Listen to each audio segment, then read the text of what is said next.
giant hazard from the smallest of objects.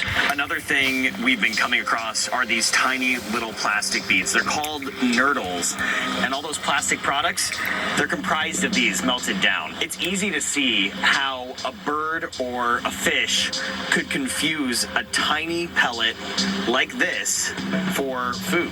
And as these images show, that's exactly what's happening. But the trail of pollution on the Texas coast starts with enormous demand hundreds of miles away. Every day, just outside Dallas, Texas. Recycling. Nice to meet you. Nice to meet you too. Sanitation worker Neil Jones and a fleet of 7 trucks hit the streets of Garland. Literally, it's like playing a video game all day. Collecting thousands of pounds of recyclables. I've seen car bumpers, all kinds of different things. Doors, sheetrock, concrete, brush, trees. Are you familiar with the term wishful recycling? Yeah. Yeah. You're probably more familiar with it than most. Wishful recycling is when someone tosses something in the bin, hoping it's recyclable when it may not be, costing waste management systems valuable time and money. I really think that people want to do it right, and they're really hopeful that everything that they put in the container is something that can be used again. Back at Garland Sanitation's Recycling Center, some examples of that so-called wish cycling. Nylon, which is the top of the pop-up tent, dog beds. Again, this is just more fabric type stuff.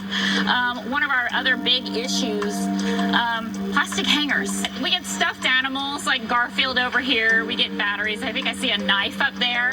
After the preliminary sorting, the recyclables are bundled up and transferred here to a materials recovery facility, or MRF. Any given day, the facility here processes roughly 400 tons of recyclable material.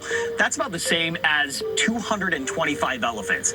And if you take a look at this structure behind me, that's the Golden Gate Bridge. If you were to multiply the weight of that iconic structure 100 times, that's how much municipal solid waste is recycled in the U.S. every year. 94 million tons. We take these bales, break them, and we send them through our source system, and we take out as much everything that we can. The only thing we really want to leave is dirt. Is it safe to say that this is a pretty dirty job? Yes, sir, it is. Yeah?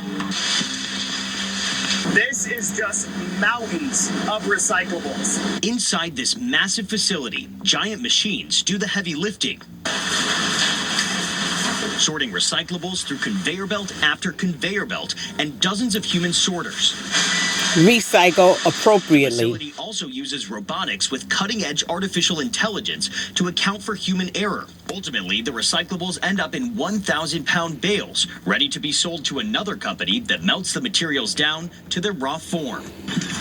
Gloves.